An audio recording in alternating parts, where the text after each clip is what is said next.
Depuis des millénaires, nous pensons que nos voisins cosmiques nous ont envoyé des messages à décoder.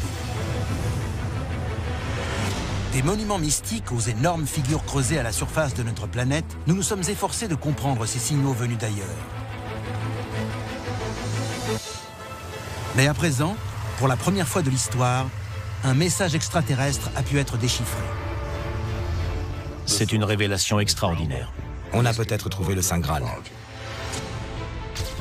Il y a 32 ans, deux hommes sont entrés en contact avec un appareil non identifié qui leur a communiqué un message d'un autre monde. L'heure est venue de divulguer sa signification. Une découverte qui changera à jamais notre vision des ovnis. Tout ce que les gens croyaient savoir sur les ovnis depuis 70 ans est probablement faux. Aujourd'hui, nous allons vous dévoiler tous les secrets du code extraterrestre.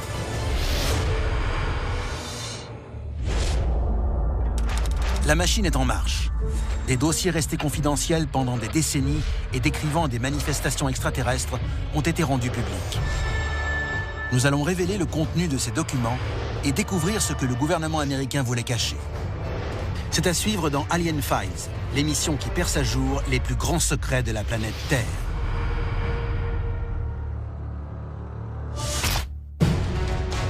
Trouver un message venu du cosmos constitue la preuve la plus irréfutable d'une forme de vie extraterrestre.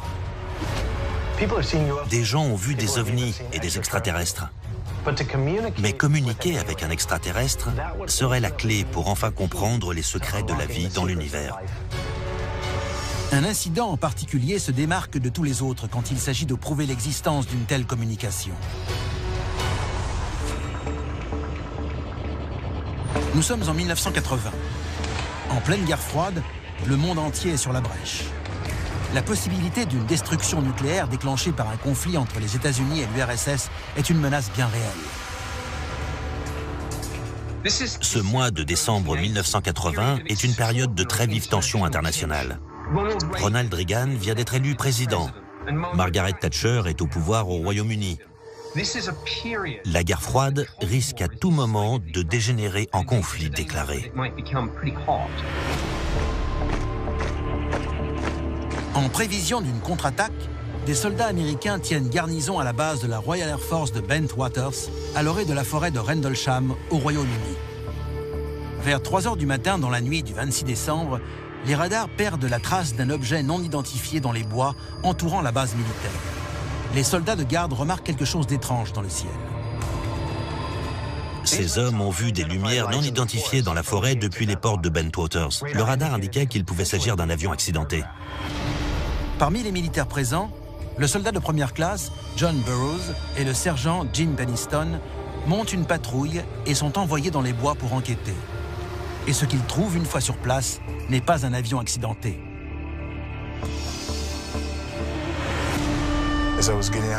En sortant du véhicule, j'ai senti de l'électricité statique dans l'air. L'ambiance était bizarre. On s'est regardés tous les deux et on a compris qu'il se passait sans doute quelque chose.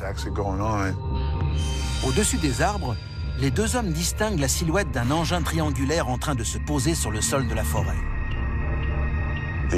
L'air autour de l'objet était électrique. Il dansait sur notre peau et nos vêtements. À ce moment-là, j'ai su qu'il ne s'agissait pas d'un accident d'avion. J'ai su que j'étais face à un objet inconnu. Le sergent Penniston s'empare immédiatement de son carnet pour dessiner cet engin qui défie la logique. Ces croquis montrent un objet de 3 mètres de long et 1,80 m de haut, avec de mystérieux symboles gravés sur ses parois. Ce qui distingue l'incident de la forêt de Rendlesham de tous les autres ovnis qui ont pu être observés, c'est que ce n'était pas simplement des lumières dans le ciel.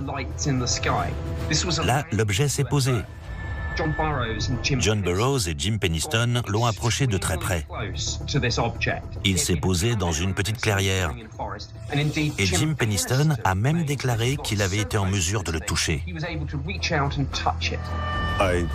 J'ai passé ma main sur les symboles de la paroi. C'était à la fois doux comme du métal et rugueux comme du papier de verre. Jim Penniston va alors vivre une expérience qu'il ne sera pas prêt d'oublier. Un symbole était plus grand que les autres. Alors j'ai décidé de toucher celui-là. Et quand je l'ai touché, il y a eu une explosion de lumière blanche qui m'a aveuglé. J'ai commencé à voir des 1 et des 0 clignoter. Je les voyais comme s'ils étaient dans ma tête. Les 1 et les 0 resteront gravés dans sa mémoire, laissant l'empreinte d'un code extraterrestre. Je crois que j'étais complètement pétrifié. Mais j'ai quand même réussi à retirer ma main et ça s'est arrêté. L'engin s'est remis à bouger et l'instant d'après, il avait disparu. Je ne me rappelle pas avoir vu Jim faire le tour de l'engin ni le toucher. Je me rappelle juste qu'on s'est approché de quelque chose et que l'instant d'après, il remontait dans le ciel, en direction de la côte. Mais le détail le plus troublant est l'heure indiquée par leur montre synchronisée, qui diffère de près de 45 minutes après l'incident. Quoi qu'on ait vu, ça a eu un effet sur notre mémoire. À un moment donné, à cause de l'électricité statique ou de je ne sais quoi dans l'air, ça a modifié notre vision des choses.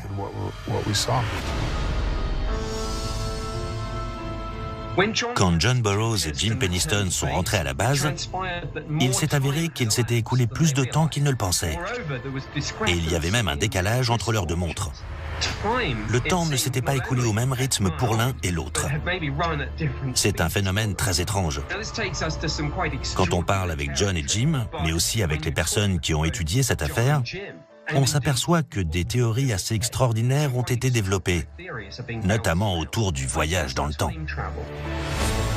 Cet objet a-t-il pu modifier leur perception du temps ou même modifier le cours du temps lui-même? Dans l'espoir de trouver des réponses, John Burroughs retourne dans la forêt et met au jour des preuves qui ne font qu'épaissir le mystère. Dossier déclassifié, l'enregistrement de Charles Halt. Le lendemain soir, John Burroughs retrouve Charles Halt, le commandant de la base, afin de retracer le cours des événements. Ils inspectent la zone où l'OVNI se serait posé et regardent si les arbres voisins ont été exposés à des radiations. Quand j'ai rencontré le colonel Halt, il m'a appris que toutes les communications radio de ce soir-là avaient été enregistrées par le poste de commandement. Side facing the suspected landing site. 4 clicks max, up to 4. Interesting. That's right where you're taking the sample now. 4. That's the strongest point on the tree? Yes, sir. Au lieu d'émettre de simples déclics, l'aiguille penchait complètement d'un côté du compteur. L'enquête marque ensuite un tournant quand un soldat de l'équipe du colonel Halt remarque quelque chose de très inhabituel. Au loin, une lumière de plus en plus vive. There it is. Hey, I see it too. What is it? We don't know, sir. So, can I get some? Yeah, it's a strange, small red light. Looks to be maybe a quarter to half mile, maybe further out. I'm going to switch off it. The light is gone now. It's approximately 120 degrees from the site. Is it back again? Yes, sir. C'est un enregistrement authentique et il est assez extraordinaire. On perçoit la tension et la peur dans la voix de ces hommes à mesure que l'OVNI avance. À un moment donné, on entend l'OVNI se rapprocher.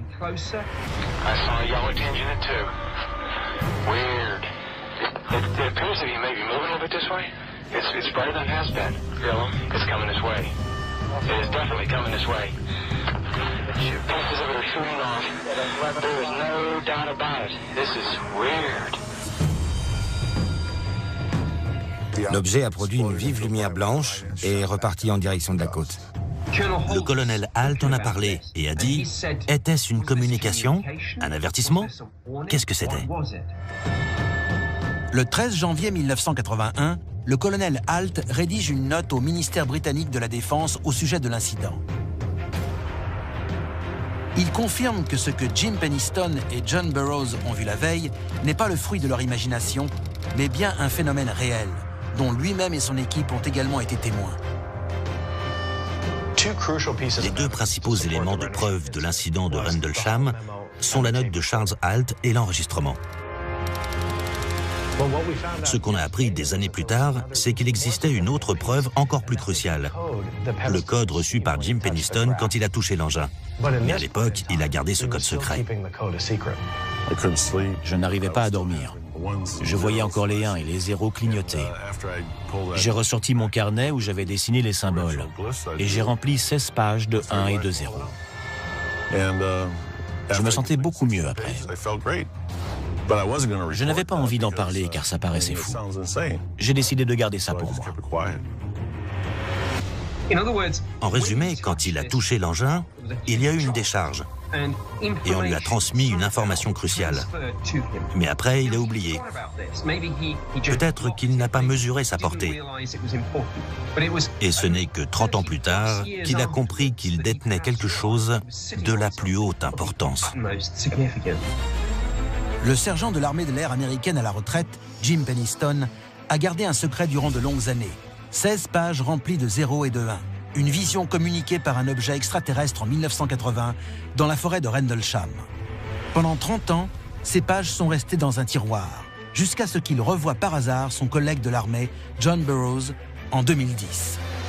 On était en train de regarder son carnet et on a découvert ces pages remplies de 0 et de 1. Je les ai regardées et j'ai dit, c'est un code binaire. Le code binaire est important car il est à la base de la communication digitale. En 1974, Carl Sagan et plusieurs autres scientifiques décident d'envoyer un message radio dans l'espace, avec l'espoir qu'il soit reçu par des extraterrestres.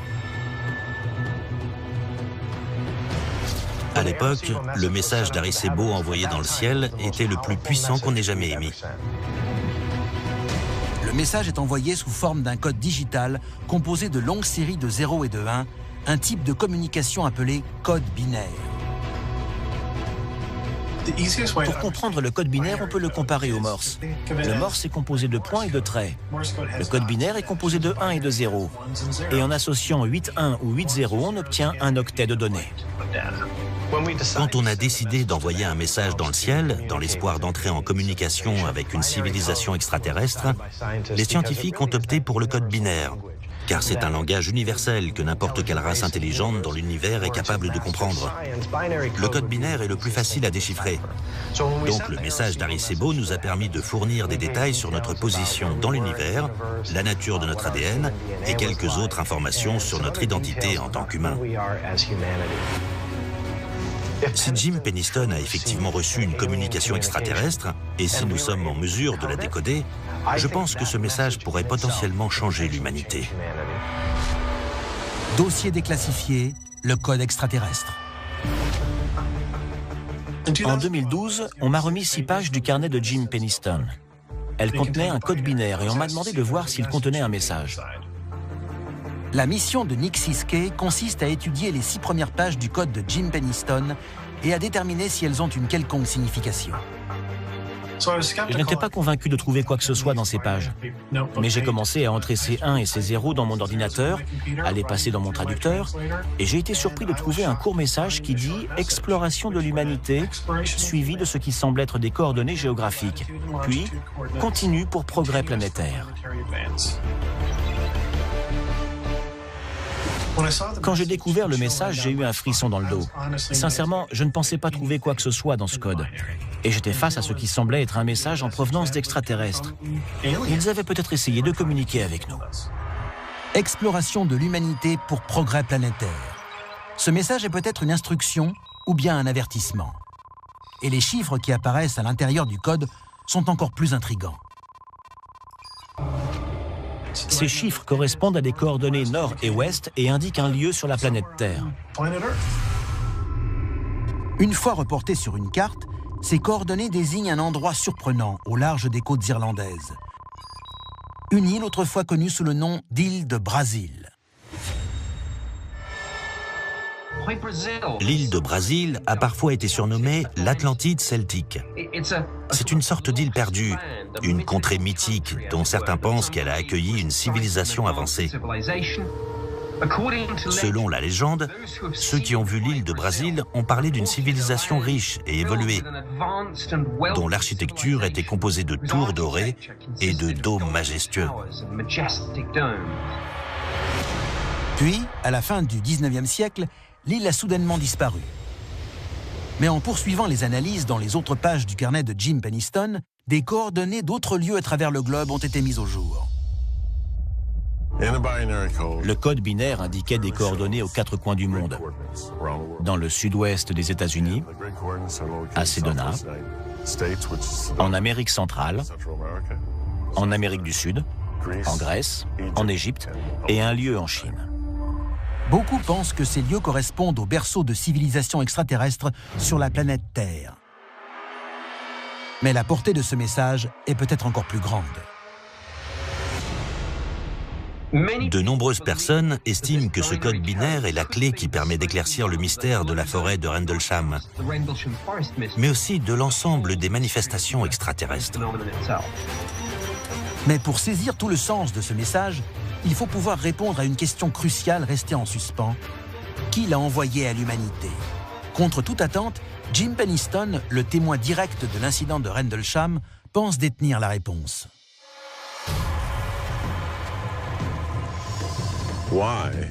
Pourquoi une race qui a parcouru des milliers d'années-lumière joue à cache-cache avec nous et nous fournit un message? Pourquoi ce message est-il en anglais? Pourquoi l'engin portait-il des inscriptions similaires à celles des avions américains? Et la liste des questions est encore longue. Parmi les 16 pages de code binaire retranscrites par Jim Penniston dans la forêt de Rendlesham, le détail le plus important est peut-être l'identité de celui qui a communiqué ce message. La réponse du sergent est pour le moins surprenante. Ça ne concerne pas les ovnis, ça ne concerne pas les extraterrestres. Ce que j'ai vu, c'est un engin qui nous représentait, nous, dans le futur. Le code extraterrestre serait donc un message de notre propre espèce. Si Jim Penniston dit vrai, le vrai message du code est en fait l'assurance que l'humanité survivra encore pendant de nombreux siècles. Ainsi, l'histoire des ovnis sur la planète Terre serait un aperçu de notre propre avenir.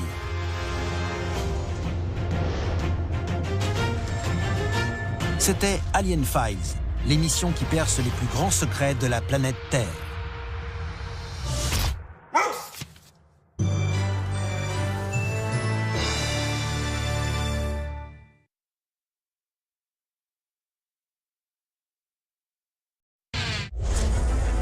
Depuis des millénaires, nous pensons que nos voisins cosmiques nous ont envoyé des messages à décoder.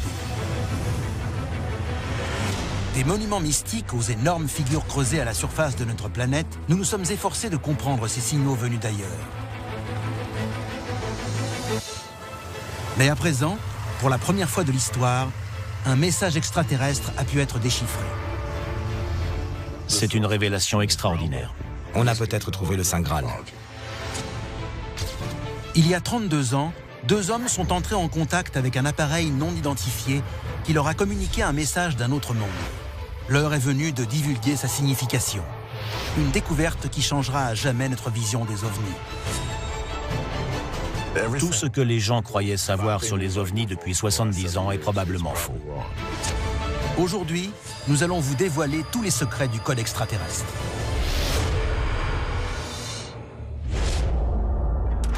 La machine est en marche. Des dossiers restés confidentiels pendant des décennies et décrivant des manifestations extraterrestres ont été rendus publics. Nous allons révéler le contenu de ces documents et découvrir ce que le gouvernement américain voulait cacher. C'est à suivre dans Alien Files, l'émission qui perce à jour les plus grands secrets de la planète Terre.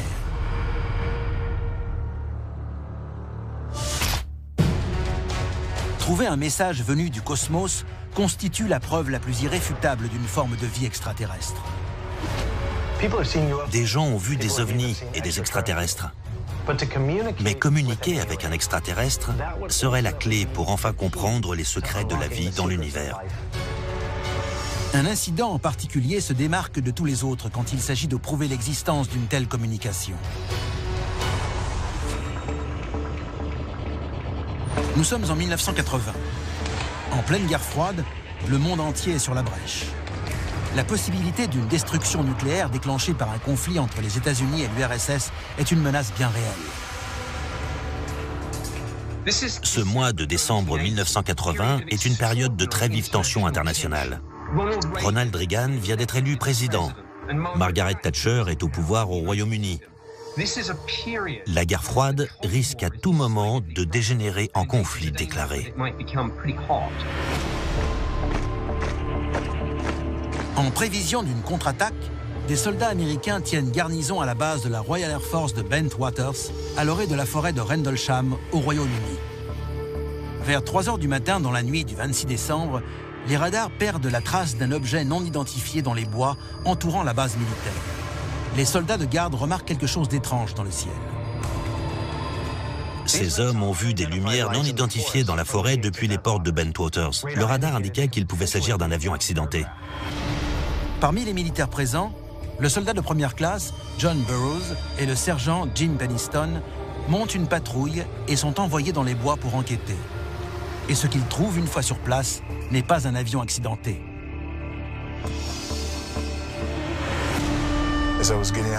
En sortant du véhicule, j'ai senti de l'électricité statique dans l'air. L'ambiance était bizarre. On s'est regardés tous les deux et on a compris qu'il se passait sans doute quelque chose. Au-dessus des arbres, les deux hommes distinguent la silhouette d'un engin triangulaire en train de se poser sur le sol de la forêt. L'air autour de l'objet était électrique. Il dansait sur notre peau et nos vêtements. À ce moment-là, j'ai su qu'il ne s'agissait pas d'un accident d'avion. J'ai su que j'étais face à un objet inconnu. Le sergent Penniston s'empare immédiatement de son carnet pour dessiner cet engin qui défie la logique. Ses croquis montrent un objet de 3 mètres de long et 1,80 m de haut, avec de mystérieux symboles gravés sur ses parois. Ce qui distingue l'incident de la forêt de Rendlesham de tous les autres ovnis qui ont pu être observés, c'est que ce n'était pas simplement des lumières dans le ciel. Là, l'objet s'est posé. John Burroughs et Jim Penniston l'ont approché de très près. Il s'est posé dans une petite clairière. Et Jim Penniston a même déclaré qu'il avait été en mesure de le toucher. J'ai passé ma main sur les symboles de la paroi. C'était à la fois doux comme du métal et rugueux comme du papier de verre. Jim Penniston va alors vivre une expérience qu'il ne sera pas prêt d'oublier. Un symbole était plus grand que les autres. Alors j'ai décidé de toucher celui-là. Et quand je l'ai touché, il y a eu une explosion de lumière blanche qui m'a aveuglé. J'ai commencé à voir des 1 et des 0 clignoter.